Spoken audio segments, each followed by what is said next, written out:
नमस्कार साथियों, physical education Ira में आप सभी का स्वागत है।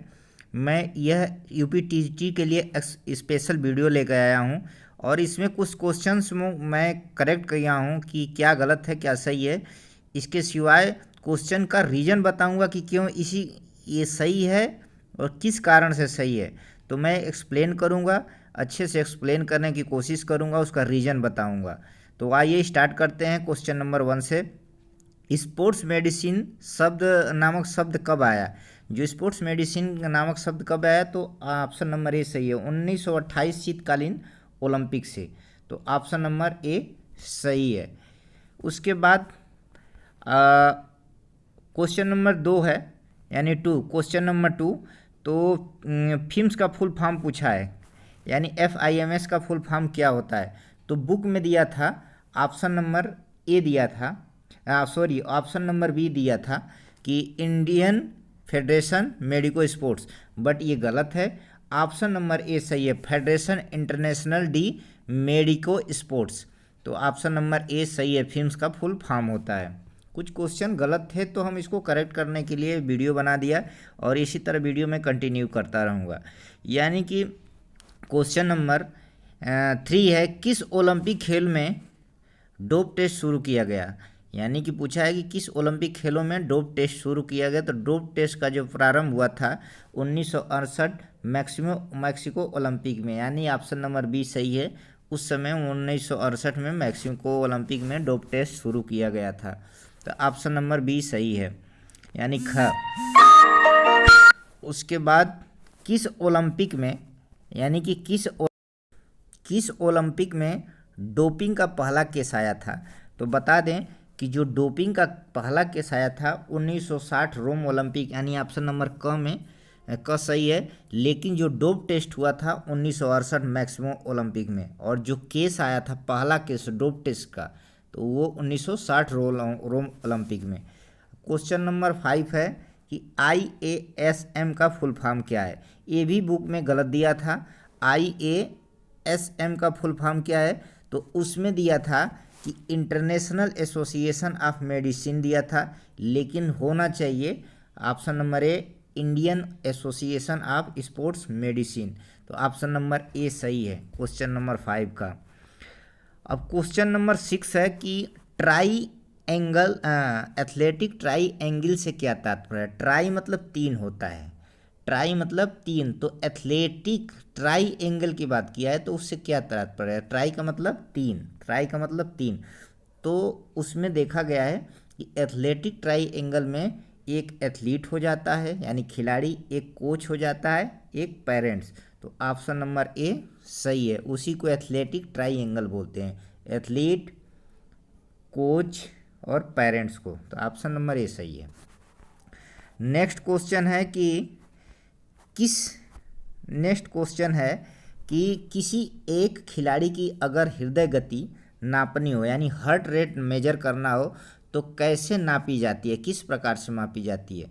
तो इसमें दिया है कि पहले 6, ऑप्शन नंबर ए में है कि पहले 6 सेकंड की हृदय गति निकाल कर उसको 10 से गुणा कर दी जाती है। यानी कि किसी खिलाड़ी का को हृदय गति या किसी व्यक्ति का हृदय गति नापना है, तो उसका मात्र या तो 6 सेकंड की हृदय गति निकालिए या 10 सेकंड की। अगर 10 सेकंड के लिए उसकी हृदय गति काउंट करते हैं, 6 से मल्टीप्लाई करते हैं, तभी सेम आएगा। अगर 6 सेकंड के लिए निकालते हैं और 10 से मल्टीप्लाई करेंगे तो तभी भी सेम आएगा। यानी कि किसी व्यक्ति का मान लीजिए 10 सेकंड में अगर 12 बार आता है, 12 बार उसका आता है 10 सेकंड में हार्ट रेट, तो उसको 6 से मल्टीप्लाई कर देंगे, तो यानी कि 6 से मल्टीप्लाई करते हैं 72 टाइम आ जाएगा। तो ऑप्शन नंबर ए सही है। नेक्स्ट क्वेश्चन है कि क्वेश्चन नंबर 8 है कि 100 फ़ारेनहाइट में कितने सेंटीग्रेड होते हैं? तो 100 फ़ारेनहाइट में ऑप्शन नंबर ए सही है, 38.5 सेंटीग्रेड होता है। क्वेश्चन नंबर 9 है, अवधि के आधार पर चोटों को कितने प्रकारों में बांटा गया है? तो देखिए, अवधि मतलब टाइम होता है, तो टाइम के आधार पर इंजरी को कितने प्रकार में बांटा गया है? तो ऑप्शन नंबर बी सही है, यानी ख सही है। ख 3 भागों में। कौन कौन सी? एक हो गया एक्यूट हो गया। एक्यूट का मतलब होता है तत्काल, जो जल्द की चोटें होती हैं। फिर क्रोनिक हो गया। क्रोनिक का मतलब पुरानी चोटें, क्रोनिक। उसके बाद ओवर यूज चोटें, जो बार बार उस पर लगते लगते वो ओवर यूज चोटें होती हैं, उसको बोलते हैं ओवर यूज चोटें। तो इस प्रकार से अवधि के आधार पर चोटों को 3 प्रकार में बांटा गया है। तो ऑप्शन नंबर ख सही है।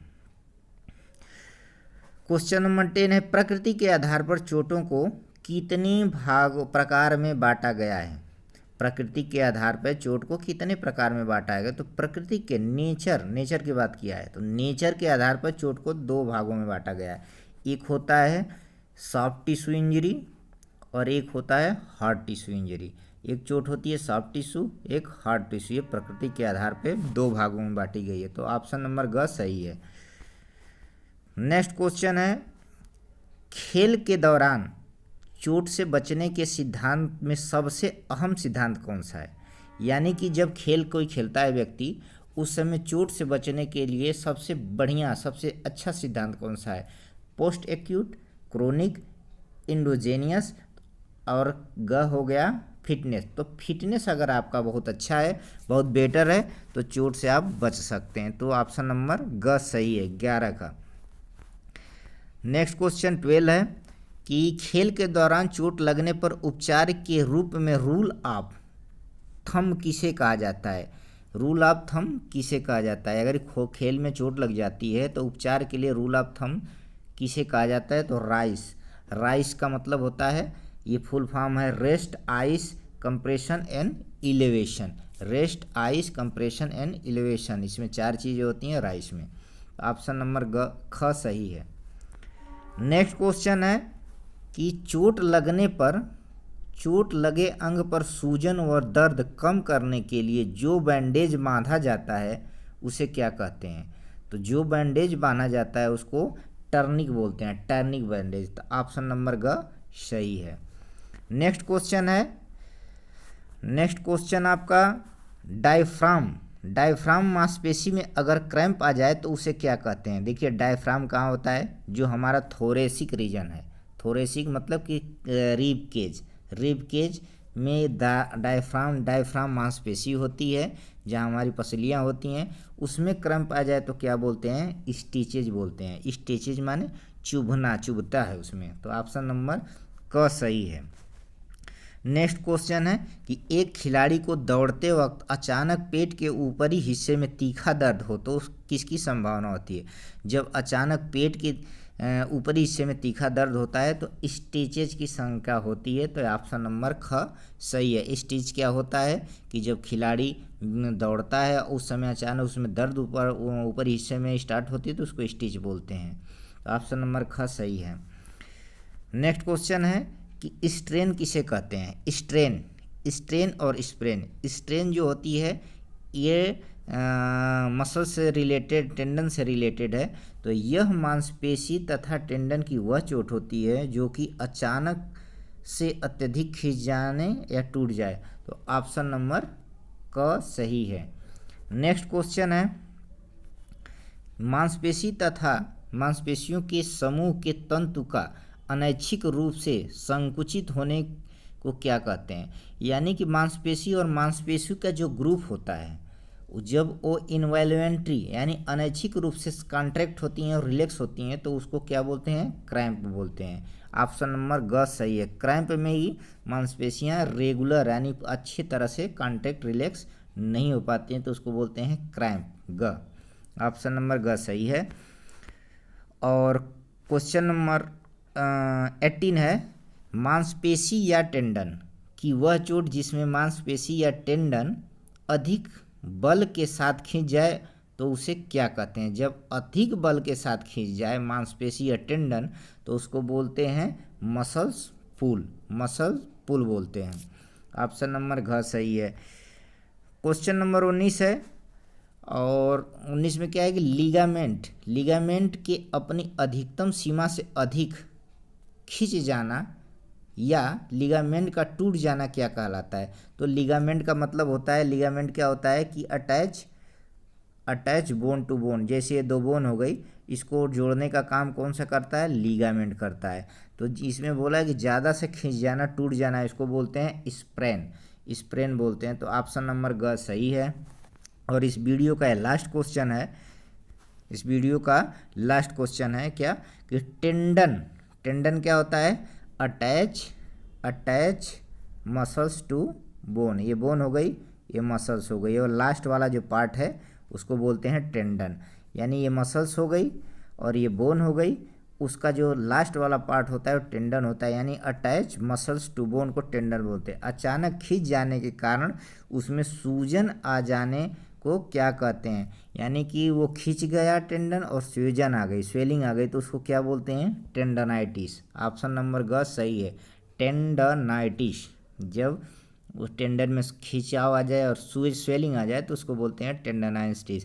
इस प्रकार मैं 20 क्वेश्चन को कवर किया हूँ और मैं आशा करूँगा कि ये वीडियो आप लोग को पसंद आएगी, और पसंद आई तो ज़्यादा से ज़्यादा लोगों को शेयर करिए, सब्सक्राइब करिए। Thanks for watching my video.